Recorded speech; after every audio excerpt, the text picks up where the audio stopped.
So now let's discuss a concept that you've learned in algebra that we find sometimes trips students up um, in computer science.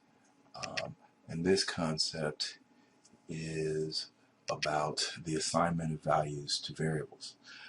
So there's a subtle difference between algebra and computer science that is worth noting. So in algebra, if I say a equals 3 and b equals 4, and then I define c to equal a plus b, then of course c has the value of 7. And that's because this is a definition here.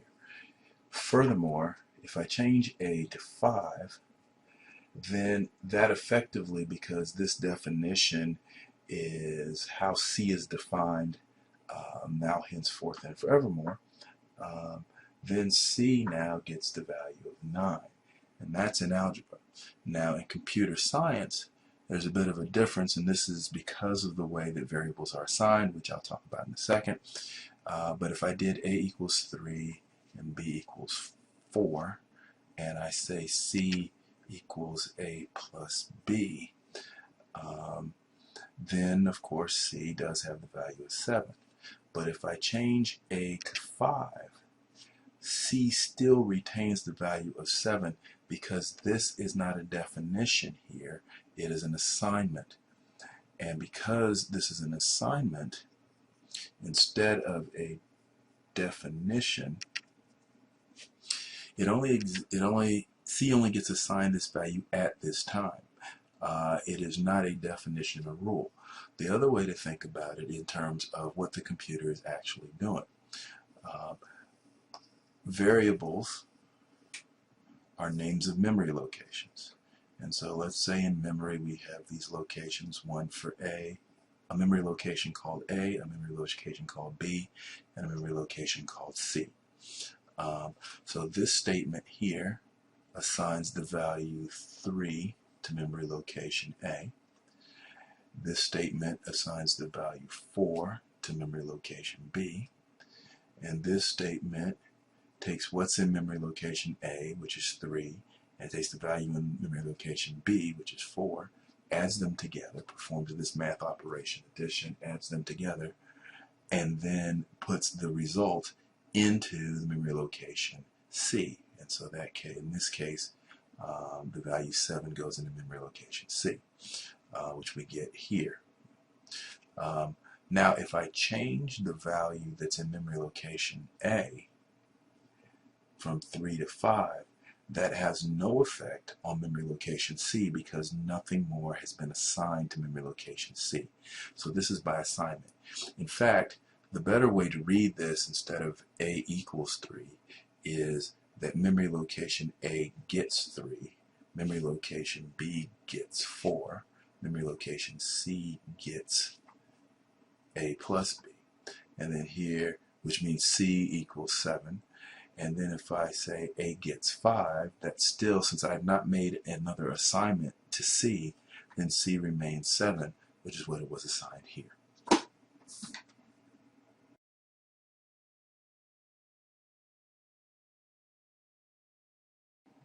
So the purpose of this video is to illustrate the principle I talked about when I talked about algebra versus CS on the board. And so what I'm going to do is run a script here.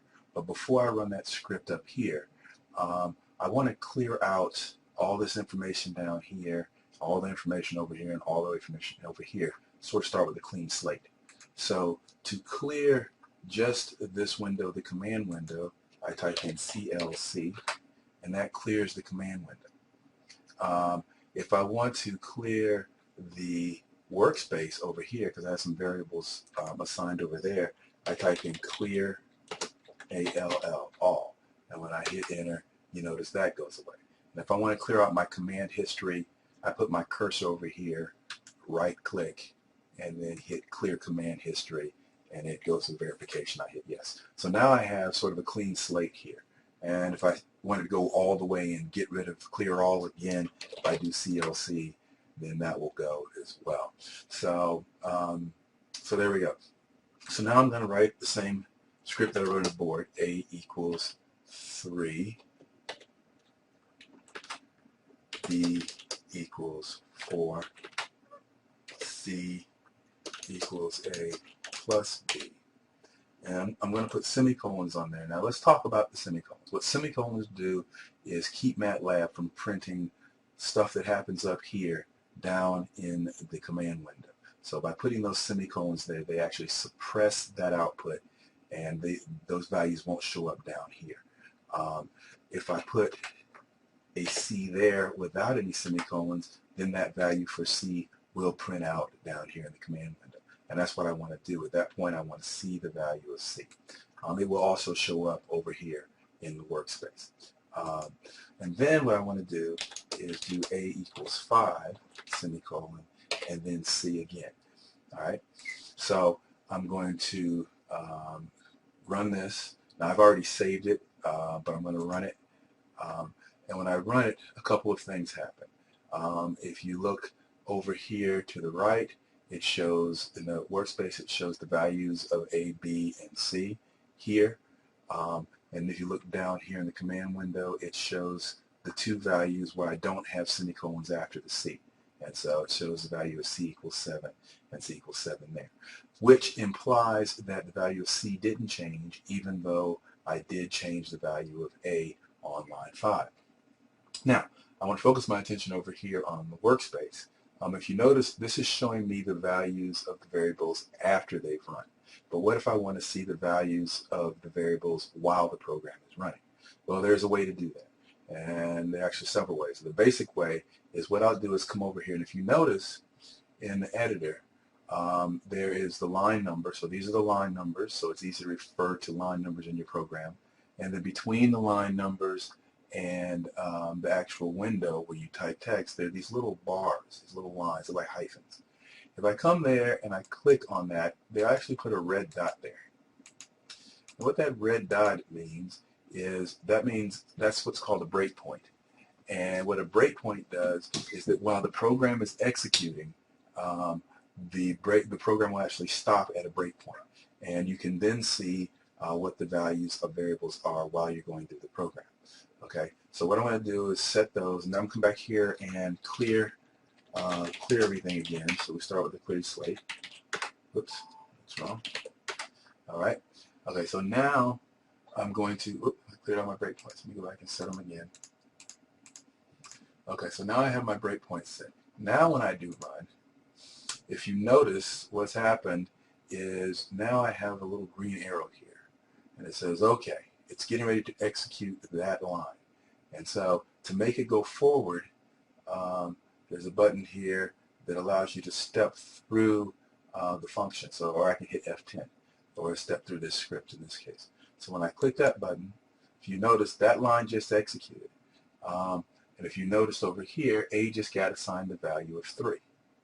If I click this again, now line 2 got executed and B just got the value of 4. If I click it again and step again, line 3 just got executed, so C now gets A plus B, which is 7. And then I click again, line 4 gets executed, and you see down here in the command window, C actually gets printed out to the command window, its value, which is 7. And then here in line 5, I click step again, and now if you noticed, A is now assigned the value 5. But you see the value of C has remained unchanged because it wasn't assigned anything. Remember, it's an assignment, not a definition. If I step again, it executes line 6. And what happens in line 6 is C gets printed out to the screen down here because it's unsuppressed. And then if I hit it again, my function is now over. So illustrating a couple of things here, not just the principle that variable assignments are different than function definitions in algebra. Variable assignments are different in computer science. Also, on looking at how you use the workspace, how you use the breakpoints and step through a script or a function, and also finally letting you know what happens or what the semicolon is doing. It is suppressing the function or the script from putting output down here in the command window.